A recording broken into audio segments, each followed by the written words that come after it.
चलिए, good morning class, how are you. उम्मीद है आप सब लोग अच्छे होंगे। आज एक ऑक्सीजन फैमिली से एक और क्वेश्चन है जिसे हम लोग सल्फर डाइऑक्साइड से संबंधित प्रश्न है।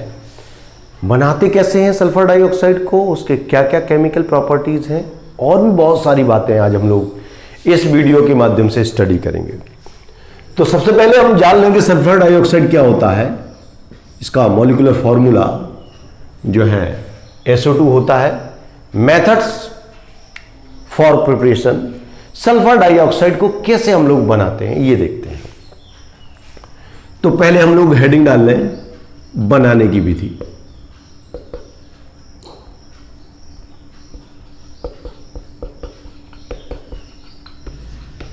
विधियां, सल्फर डाइऑक्साइड को कैसे कैसे बना सकते हैं। देखो, रिएक्शन नंबर ए, ये सारे पॉइंट्स हैं कि सिल्वर होता है, सिल्वर, उस पर सल्फ्यूरिक एसिड की रिएक्शन, शांत सल्फ्यूरिक एसिड की रिएक्शन करा दीजिए और बनेगा Ag2SO4 plus SO2 plus H2।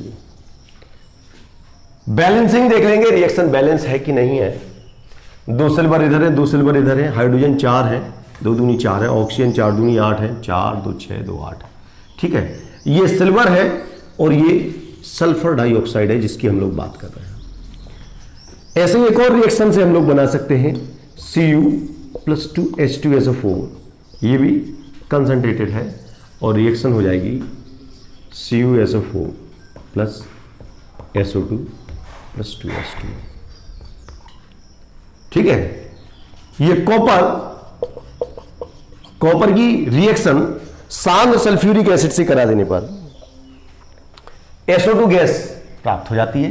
ये SO2 यानी सल्फर डाइऑक्साइड है। थर्ड रिएक्शन में हम लोग कर सकते हैं, सल्फर को ऑक्सीजन के साथ गर्म कर दें तो डायरेक्ट SO2, इसको हम लोग कहते हैं सल्फर डाइऑक्साइड बन जाता है। एक और रिएक्शन से हम लोग SO2 गैस को बना सकते हैं। सोडियम सल्फाइड होता है Na2SO3, इस पर HCl की रिएक्शन करा दें, HCl रिएक्शन करा दें तो NaCl बनता है, SO2 गैस निकलती है और H2 बनता है। देखो भाई, रिएक्शन बैलेंसिंग चेक कर लेंगे। 4 दूनी 8, 4 2 6 2 8, ऑक्सीजन बराबर है 3, 2 और 1 3, क्लोरीन बराबर, सोडियम बराबर। ये बेटे बनाने के तरीके हो गए कि सल्फर डाइऑक्साइड को हम लोग कैसे कैसे प्राप्त कर सकते हैं। और भी तरीके हैं सल्फर डाइऑक्साइड को प्राप्त करने के लिए। इनके अतिरिक्त हम लोग और भी तरीके लगा सकते हैं, जैसे जिंक सल्फाइड, जो जिंक ब्लेंड में होता है, ZnS पर ऑक्सीजन की क्रिया करा दीजिए और गर्म कर दीजिए तो ZnO बन जाएगा और साथ में बनेगा 2SO2। ये रिएक्शन हो जाएगी। रिएक्शन बैलेंस एक बार चेक कर लेंगे। जिंक 2 है, जिंक 2 है, सल्फर भी 2 है, सल्फर भी 2 है।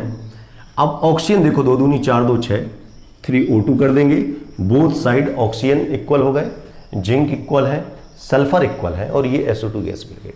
एक और इसी से मिलती जुलती, ये जिंक सल्फाइड बोलते हैं इसे, जिंक सल्फाइड। जिंक सल्फाइड से ऐसे ही एक पदार्थ होता है आयरन पाइराइड, ये आयरन सल्फाइड। आयरन सल्फाइड होता है FeS2 और ये ऑक्सीजन से रिएक्शन करता है तो बनता है Fe2O3 प्लस SO2। 4FeS2 होता है, 8SO2 बन जाएगा, 4 दूनी 8 सल्फर हो गए, 8SO2 हो गया। आयरन 4 है, 2 दूनी 4 हो गया, 3 दूनी 6, 8 दूनी 16, 16 6 22 और यहां लिखेंगे 11O2। और आपको तो ये बनाने की विधियां हो गई। सिल्वर को सल्फ्यूरिक एसिड के साथ गर्म कर देंगे तो आपको SO2 गैस मिल जाएगी। कॉपर को सल्फ्यूरिक एसिड के साथ गर्म कर देंगे, SO2 गैस मिल जाएगी। सल्फर को ऑक्सीजन के साथ जला देंगे, SO2 गैस मिल जाएगी। ये सोडियम सल्फाइड है, सोडियम सल्फाइड को, ठीक है, जिंक सल्फाइड, जिंक सल्फाइड को हम लोग ऑक्सीजन के साथ गर्म कर दें SO2 गैस मिलेगी। आयरन पाइराइड को जला दें, उसे गर्म करने पर SO2 गैस मिलती है। और ये बहुत सारे तरीके हैं सल्फर डाइऑक्साइड गैस को प्राप्त करने के। चलिए अब इसको मिटा देते हैं। इसके बाद हम बात करते हैं इसके फिजिकल प्रॉपर्टीज के बारे में। चलिए अब हम इसके भौतिक गुण की बात करते हैं। ये रंगहीन तीक्ष्ण गंध वाली गैस है और सूंघने से दम घुटता है, जलन होती है नाक में बड़ी तेज, ठीक है। और इसका जो बॉइलिंग पॉइंट है, जिसे हम लोग BP कहते हैं, -10 डिग्री C होता है लगभग। और इसका जो फ्रीजिंग पॉइंट है, जिसे हिमान कहते हैं, -72.7 डिग्री C होता है, ठीक है। और ये वायु से 2.2 गुना भारी है। ये इसके कुछ फिजिकल प्रॉपर्टीज हैं कि इसका बॉइलिंग पॉइंट -10 डिग्री C होता है, फ्रीजिंग पॉइंट -72.7 डिग्री C होता है। दोनों माइनस हैं, वायु से 2.2 गुना अधिक ये भारी होती है। तो चलिए इसको, ये भौतिक गुण है इसके, फिजिकल प्रॉपर्टीज। अब हम बात करते हैं चलिए अब हम लोग सल्फर डाइऑक्साइड के केमिकल प्रॉपर्टीज को स्टडी करते हैं। सल्फर डाइऑक्साइड की केमिकल प्रॉपर्टीज को कई हिस्सों में बांटा गया है। इनमें से एक हिस्सा है अम्लीय प्रकृति, यानी पहला पॉइंट है केमिकल प्रॉपर्टीज का एसिडिक नेचर।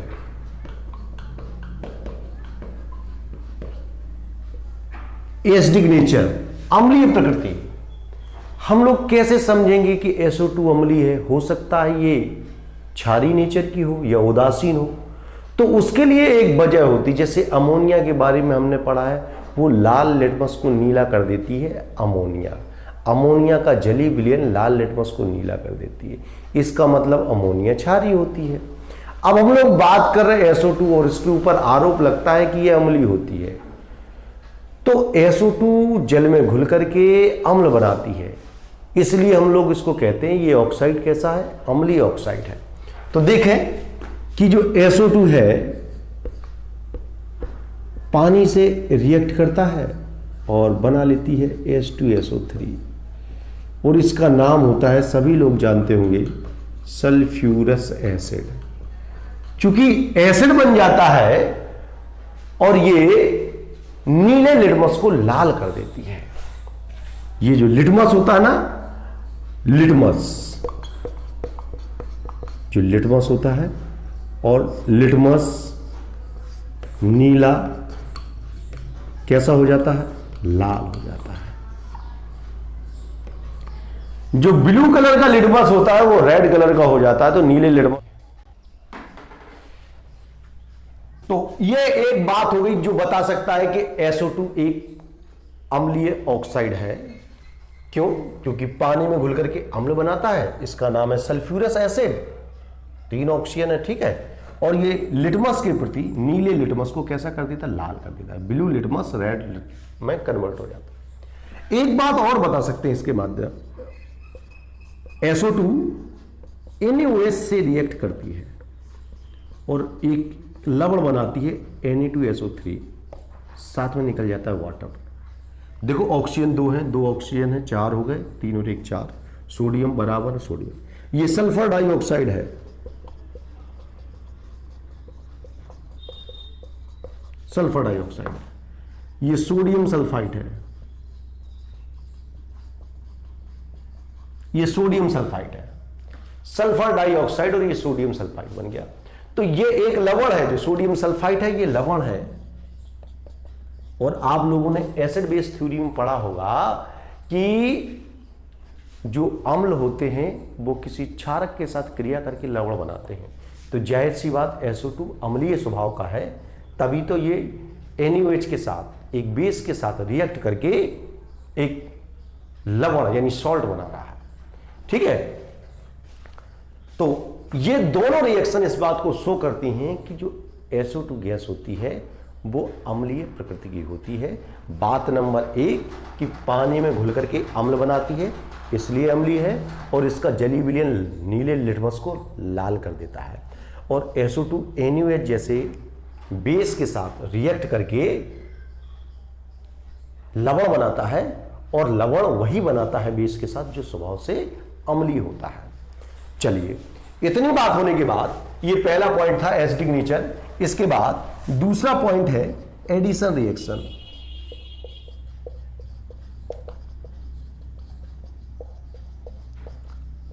दूसरा पॉइंट है एडिशन रिएक्शन, यानी योगात्मक अभिक्रिया। देखिए भाई, SO2 कौन कौन सी योगात्मक अभिक्रिया देती है? देखो, नंबर 1, अगर SO2 ऑक्सीजन से कांटेक्ट कर ले, ऑक्सीजन के कांटेक्ट में आ जाए, तो प्लेटिनम की प्रेजेंस में ये रिवर्सिबल रिएक्शन करती है SO3। इसका नाम है सल्फर ट्राईऑक्साइड, और ये सल्फर डाइऑक्साइड से बन जाता है sulphur trioxide. Sulphur trioxide, oxygen देखो बराबर 2 दूनी 4, 2 6, 3 दूनी 6, ठीक है। ये एडिशन विथ ऑक्सीजन हो गया कि अगर सल्फर डाइऑक्साइड ऑक्सीजन के साथ ऐड करता है, एडिशन करता है, तो सल्फर ट्राईऑक्साइड बन जाता है। नेक्स्ट रिएक्शन की SO2 यदि क्लोरीन के साथ एडिशन रिएक्शन करता है तो SO2Cl2, इसका नाम है सल्फ्यूरिल क्लोराइड। ये सल्फ्यूरिल क्लोराइड है SO2Cl2 सीधा। इसी कारण से SO2 गैस का यूज जो है एंटी क्लोर के रूप में होता है, एंटी क्लोर।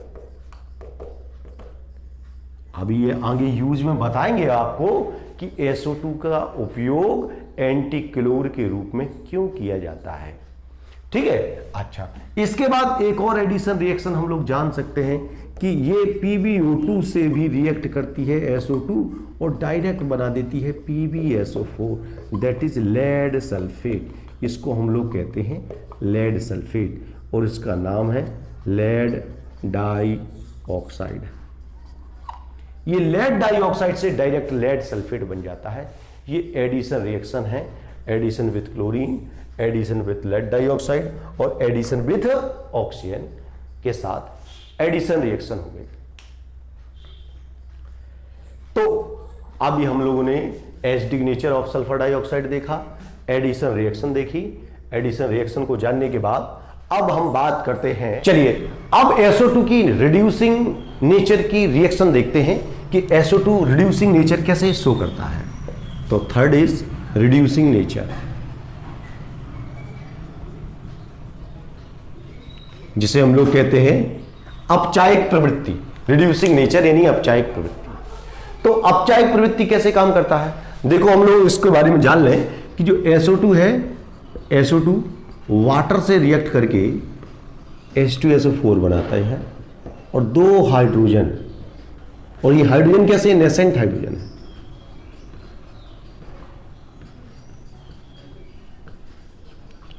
नेसेंट हाइड्रोजन बनाती है, और ये नेसेंट हाइड्रोजन जहां जुड़ जाएंगे उसका अपचयन हो जाएगा। इसलिए SO2 में रिड्यूसिंग नेचर होता है। ये नवजात हाइड्रोजन निकलते हैं, ये नवजात हाइड्रोजन जहां जुड़ जाएंगे वहां अपचयन हो जाएगा। ओजोन में नवजात ऑक्सीजन निकलता है, वो निकलने वाला ऑक्सीजन जहां जुड़ जाता है वहां ऑक्सीकरण हो जाता है। SO2 हाइड्रोजन पैदा करती है, हाइड्रोजन जहां छोड़ देती है वहां अपचयन हो जाता है, और जहां ऑक्सीजन छूट जाएंगे वहां ऑक्सीकरण हो जाएगा। तो इसलिए ओजोन की जो मेन प्रॉपर्टीज हैं वो ऑक्सीडाइजिंग प्रॉपर्टी हैं, और इसकी जो मेन प्रॉपर्टीज हैं वो रिड्यूसिंग प्रॉपर्टी है, ठीक है। हालांकि SO2 ऑक्सीकारक गुण भी प्रदर्शित करती है कुछ, लेकिन इसके जो प्रमुख गुण हैं वो रिड्यूसिंग नेचर वाले हैं। तो चलिए ये रिड्यूसिंग नेचर का पॉइंट पढ़ते हैं। नंबर एक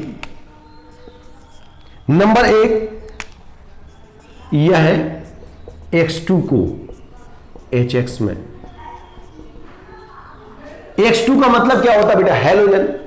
हेलोजन को HX में देखो भाई कैसे कि SO2 प्लस X2, या यूं कहें, इसको ऐसे ना कह करके इसको ऐसे कर दें, X2 plus SO2 plus 2H2। भाई SO2 प्लस H2 है तो इसका मतलब 2 हाइड्रोजन है, वो हाइड्रोजन यहां जुड़ जाएंगे, 2HX हो जाएगा, प्लस H2SO4 हो जाएगा। बस रिएक्शन बैलेंस है कि नहीं इसको चेक कर लो। HX X 2 है, 2X है, सल्फर 1 है, सल्फर 1 है, ऑक्सीजन 2 और 2 4 है, 4 है। ठीक है, ये हैलोजन है बेटे, हैलोजन को हैलोजन एसिड है।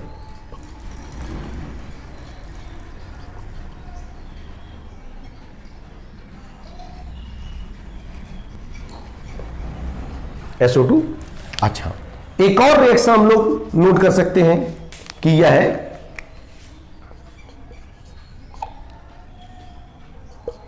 FeCl3 को FeCl2 में, FeCl3 को FeCl2 में कैसे भाई? देखो भाई, FeCl3 रिएक्ट करती है SO2 और H2O से। रिएक्शन हो जाएगी, बनेगा 2FeCl2 plus 2HCl plus H2SO। देखो भाई, ऑक्सीजन 2 और 2 4 हैं, 4 ऑक्सीजन हैं, हाइड्रोजन 4 हैं, इधर 2 और 2 4 हैं। इसका नाम है फेरिक क्लोराइड है,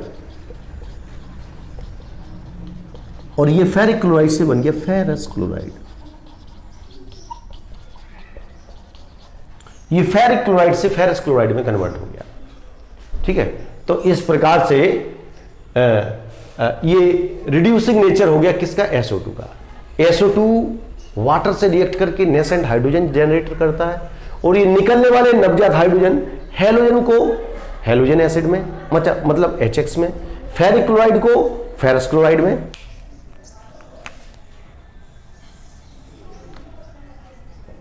तीसरा पॉइंट है, यह है कि MnO4 को MnSO4 में,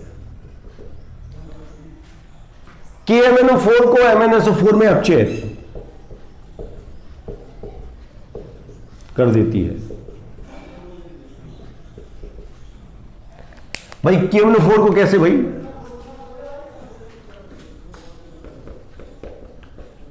KMnO4 plus 5SO2 plus 2H2 सीधे बनता है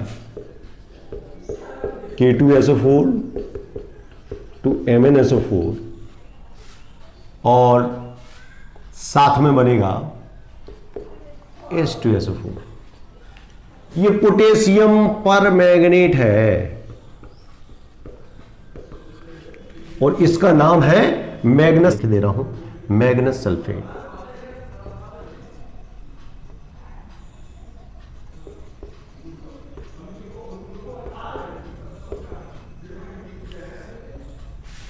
मैग्नस सल्फेट। ठीक है, अगला चौथा पॉइंट कि यह है K2Cr2O7 को ग्रीन क्रोमिक सल्फेट में अपचयित कर देता है।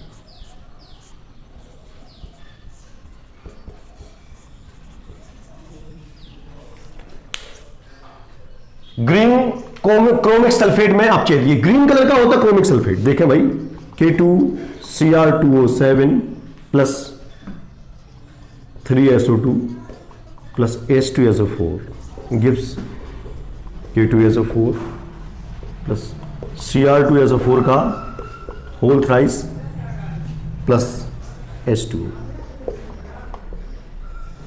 इसका नाम है पोटेशियम डाई क्रोमेट, और इसका नाम है क्रोमिक सल्फेट। ये क्रोमिक सल्फेट है। ठीक है, तो पोटेशियम डाइक्रोमेट को क्रोमिक सल्फेट में जो है अपचयित कर देता है। अपचयन क्यों कह रहे हैं आप, इसको जरा समझें। अपचयन, इसके लिए शब्द क्यों इस्तेमाल कर रहे हैं? देखो, यहां X की है ऑक्सीडेशन नंबर 0, 0 से यहां कितनी हो गई? -1।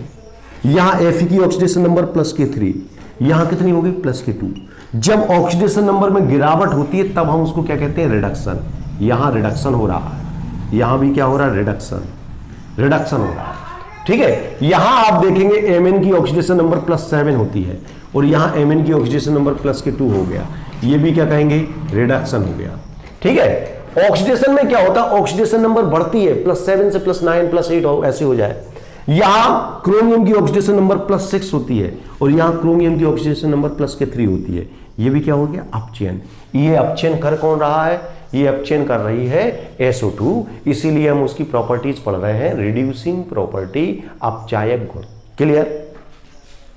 तो ये सब अपचायक गुण हो गए। अभी हमने 4 बता दिए, इनको मिटा देते हैं, कुछ और बताते हैं। रिड्यूसिंग प्रॉपर्टीज, इसके बाद ऑक्सीडाइजिंग SO2, इसके बारे में बात करते हैं। तो अभी हम लोगों ने SO2 के अपचायक गुण पढ़ लिए, कई सारी अपचायक अभिक्रिया SO2 देती है। अब हम लोग देखते हैं आक्सीकारक गुण। नंबर 1 यह है H2S को S में, H2S को S में, देखो भाई ये SO2 गैस है, H2S से रिएक्ट करेगा और ये बनेगा 2H2O 3 सल्फर। मतलब कहने का आशय यह है कि जो सल्फर डाइऑक्साइड है H2S यानी हाइड्रोजन सल्फाइड को सल्फर में ऑक्सीकृत कर दिया। ऑक्सीकृत करना क्यों बोल रहे हैं, क्योंकि हम लोगों ने फर्स्ट ईयर में पढ़ा होगा, 11th स्टैंडर्ड में पढ़ा है कि यहां सल्फर की जो ऑक्सीडेशन नंबर -2 है और यहां सल्फर की ऑक्सीडेशन नंबर 0 हो गई, फ्री स्टेट में आ गया। तो यहां सल्फर की जो ऑक्सीडेशन नंबर है वो 0 है, इसका मतलब ऑक्सीडेशन नंबर में इंक्रीज हो गया, -2 से 0 हो गया, इसको कहते हैं ऑक्सीडेशन। और ये ऑक्सीडेशन किसके कारण हो रहा है, ये ऑक्सीडेशन SO2 के कारण हो रहा है, इसीलिए इसे कहते हैं ऑक्सीडाइजिंग प्रॉपर्टी ऑफ SO2। चलिए, इसके बाद आप देख सकते हैं कि ये मेटल्स को ऑक्सीकृत कर देती है। मेटल्स को देखो भाई, SO2 गैस है, Mg से रिएक्ट करेगी और एक मॉलिक्यूल MgS का बनाएगी और 2 मॉलिक्यूल ऑफ MgO बनाएगी। पूरा का पूरा SO2 लूट लिया जाता है मैग्नीशियम के द्वारा। एक मैग्नीशियम सल्फर को ले जाता है, MgS बना लेता है और 2 मैग्नीशियम 2 ऑक्सीजन को उठा करके MgO बना लेते, खत्म। ठीक है, तो इस प्रकार से आप देखेंगे SO2 के द्वारा मैग्नीशियम का क्या हो गया, ऑक्सीडेशन हो गया। अब हम ये बात कैसे कह सकते हैं भाई, जरा चेक करके देखें, वाकई ऑक्सीडेशन हो भी रहा है। यहां मैग्नीशियम की ऑक्सीडेशन नंबर 0, यहां मैग्नीशियम की ऑक्सीडेशन नंबर +2, यहां भी मैग्नीशियम की ऑक्सीडेशन नंबर +2। तो ऑक्सीडेशन नंबर में इंक्रीज हो रहा है, दैट मींस ऑक्सीडेशन हो रहा है। ठीक है, और यदि ऑक्सीडेशन नंबर डिक्रीज हो रही है, इसका मतलब रिडक्शन हो रहा है। तो चलिए, ये हो गया। ये आप देख रहे हैं कि SO2 ने जो है, तो भाई SO2 ने Mg का ऑक्सीकरण कर दिया। ठीक है, अब बेटा अगला पॉइंट ले सकते हैं, थर्ड, Fe, SO2 Fe से रिएक्ट करता है और एक तो बनाएगा FeS बिल्कुल इसी पैटर्न पे और 2 बनाएगा FeO, खत्म। ऐसे फोर्थ एक रिएक्शन लिख सकता है पोटेशियम के साथ। SO2 गैस पोटेशियम से रिएक्ट करता है और बनाती है K2SO3 साथ में K2H2O3। भाई देखो, यहां पोटेशियम कितने हैं, 2 और 2 4 पोटेशियम हो गए, सल्फर 1 और 2 3 सल्फर हो गए। ऑक्सीजन कितना हो गया, 3 दूना 6, 3 और 3 6। ऑक्सीजन बराबर है 3 सल्फर है, 3 सल्फर है, 4 पोटेशियम है, 4 पोटेशियम। इसका नाम है पोटेशियम सल्फाइट और इसका नाम है पोटेशियम थायोसल्फेट, पोटेशियम थायोसल्फेट। ठीक है, तो बेटे ये आक्सीकारक गुण है सल्फर डाइऑक्साइड के। अब चलिए एक और रिएक्शन देखते हैं भाई, यह है AsNCl2 को AsNCl4 में ऑक्सीकृत कर देता है भाई।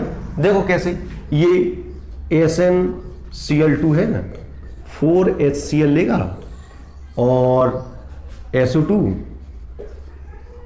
लेकर के रिएक्शन करेगा तो बनाएगा AsNCl4 और 2H2O प्लस S। देखो भाई, एक सल्फर हो गया। ये स्टेनस क्लोराइड है, और इसका नाम है स्टेनिक क्लोराइड। ठीक है, तो इस प्रकार से आप देखेंगे यहां स्टेनस का स्टेनिक में ऑक्सीकरण हो गया, यहां एसएन की ऑक्सीडेशन नंबर +2 है, यहां एसएन की ऑक्सीडेशन नंबर +4 है। ठीक है, तो ये ऑक्सीडेशन हो गया, इसको कहते हैं ऑक्सीडेशन। कौन कर रहा है? SO2 कर रहा है। देखो सारे अवयव बराबर हैं कि नहीं है?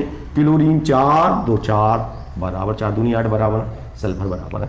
एक और रिएक्शन हम लोग ले सकते हैं इसमें, यह है Hg2Cl2 जिसे मर्क्यूरस क्लोराइड कहते हैं, को HgCl2 में इसका नाम है मर्क्यूरस क्लोराइड, जैसा कि हम पहले भी बता चुके हैं, और इसका नाम है मर्क्यूरिक क्लोराइड। तो मर्क्यूरस क्लोराइड को मर्क्यूरिक क्लोराइड में परिवर्तित कर देगा। देखो तो 2Hg2Cl2 + 4HCl सेम पैटर्न पर रिएक्शन होती है, बनता है कि 4HgCl2 + H2O + सल्फर। इसका नाम है मर्क्यूरस क्लोराइड, मर्क्यूरस क्लोराइड, और इसका नाम है मर्क्यूरिक क्लोराइड। ये मर्क्यूरस क्लोराइड है और इसका नाम मर्क्यूरिक क्लोराइड है। इस प्रकार से हम लोग ये रिएक्शन संबंधित है आक्सीकारक अभिक्रिया है। ठीक है, ये सारी कौन सी अभिक्रिया है? आक्सीकारक अभिक्रिया है। क्लियर? चलिए, तो चलिए अब यहां जो सल्फर मिलता है वो अवच्छेप के रूप में मिलता है, सो हम लोग अवच्छेप का सिंबल यहां लगा देते हैं। तो इस प्रकार से ये सारी रिएक्शन हो गई। आप एक बार इन्हें फिर से देख लें। ऑक्सीडाइजिंग प्रॉपर्टी में H2S को S में ऑक्सीकृत करता है। देखो H2S S में कन्वर्ट हो गया। रिएक्शन बैलेंस है 4 hydrogen 4 hydrogen, 2 oxygen 2 oxygen, sulphur बराबर। SO2 Mg को MgO और MgS में ऑक्सीकृत कर देता है। SO2 Fe को FeS और FeO में ऑक्सीकृत कर देता है। SO2 पोटेशियम को पोटेशियम सल्फाइड और पोटेशियम थायोसल्फेट में ऑक्सीकृत कर देता है। तो ये अच्छा, अब इसके बाद यह स्टेनस क्लोराइड, स्टेनिक क्लोराइड में, स्टेनस क्लोराइड को स्टेनिक क्लोराइड में, मर्क्यूरस क्लोराइड को मर्क्यूरिक क्लोराइड में ऑक्सीकृत कर देता है। तो ये SO2 के ऑक्सीकारक गुण हो गए। इसके बाद चलिए हम इसको मिटा देते हैं और हम बात करते हैं SO2 के विरंजक गुण के संबंध में कि SO2 का ब्लीचिंग नेचर किस प्रकार का होता है। चलिए आइए अब हम लोग SO2 के ब्लीचिंग नेचर के बारे में बात करते हैं कि SO2 ब्लीचिंग नेचर कैसे रखता है।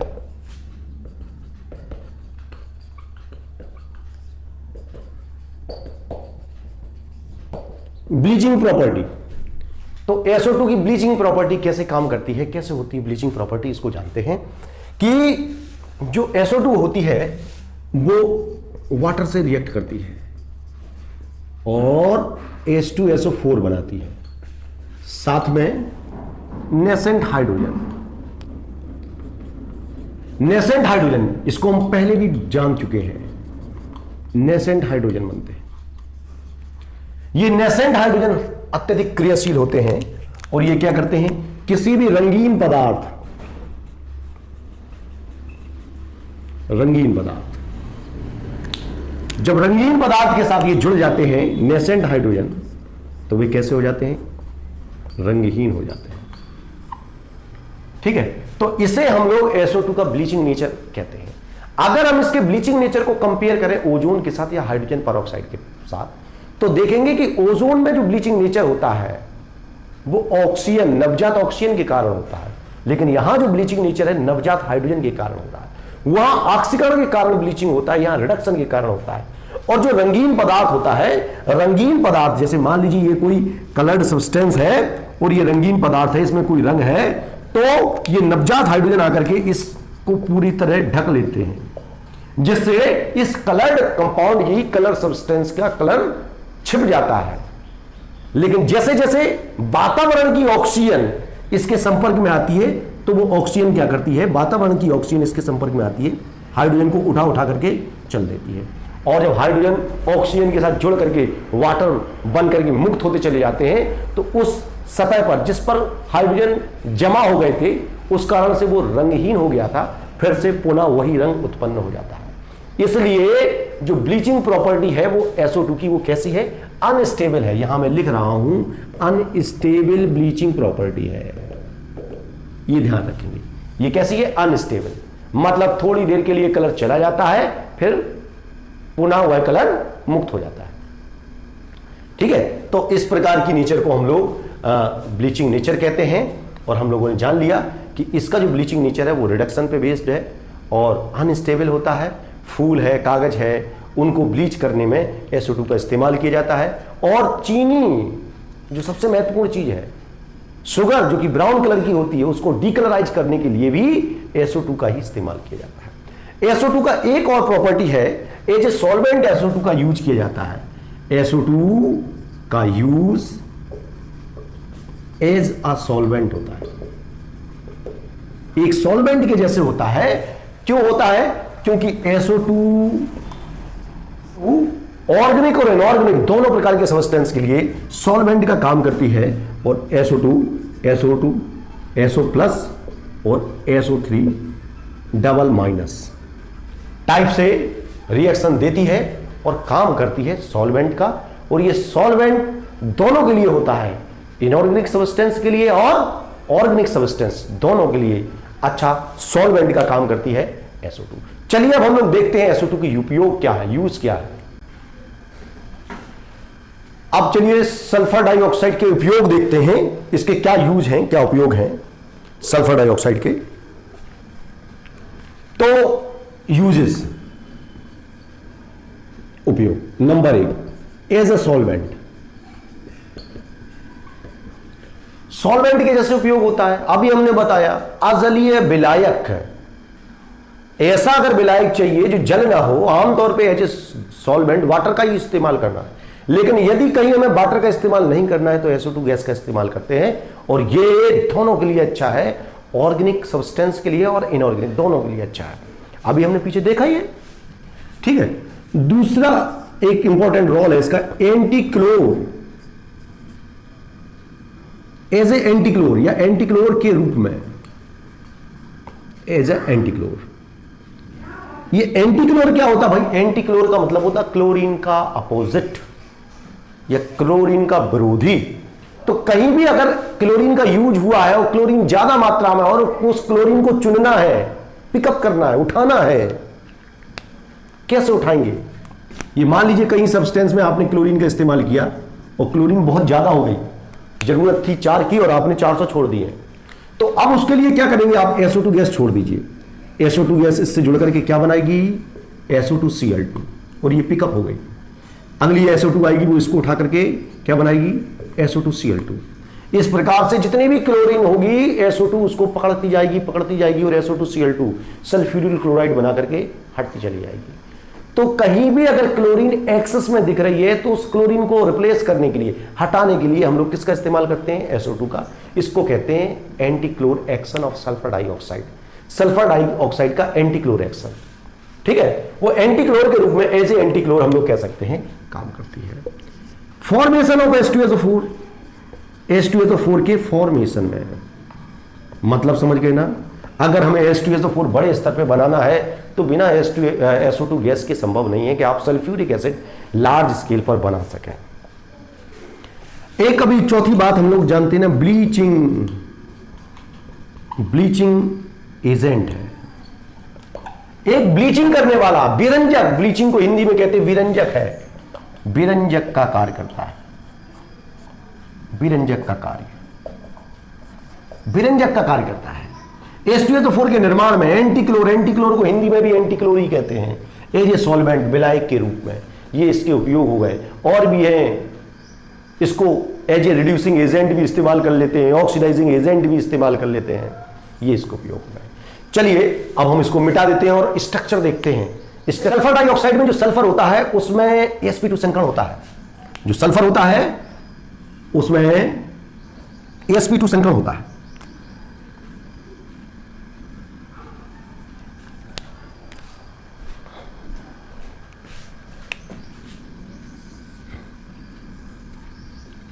ये SO2 की स्ट्रक्चर बेंट होती है, मुड़ी हुई होती है, इसके पास 2 इलेक्ट्रॉन होते हैं। जो बॉन्ड एंगल है 119.5 डिग्री का होता है, ये बॉन्ड एंगल है 119.5 डिग्री का होता है। तो आप लोग ध्यान रखेंगे कि बॉन्ड लेंथ क्या है, एस और ओ के बीच की जो बॉन्ड लेंथ है, बॉन्ड लेंथ 1.43 एंगस्ट्रॉम होती है, और है वो एंगल है 119.5 डिग्री का होता है। ठीक है, तो बेटे बॉन्ड लेंथ 1.43 एंगस्ट्रॉम होती है, और जो इनके बीच का जो बॉन्ड एंगल है 119.5 डिग्री का बॉन्ड एंगल बंद कोण होता है। ठीक है बेटे, तो ये SO2 मेरे ख्याल से तैयार हो गई होगी। SO2 से संबंधित कुछ और प्रश्न लेकर के अगले वीडियो में मैं आपके सामने प्रस्तुत हूँगा। वीडियो को देखने के बाद अपनी अटेंडेंस डालना ना भूलिएगा, और जितना हो सके वीडियो को लाइक कर दें और सब्सक्राइब भी करें चैनल यदि सब्सक्राइब नहीं किया है, और दूसरे बच्चे जो गरीब बच्चे हैं उनको शेयर भी करें। धन्यवाद।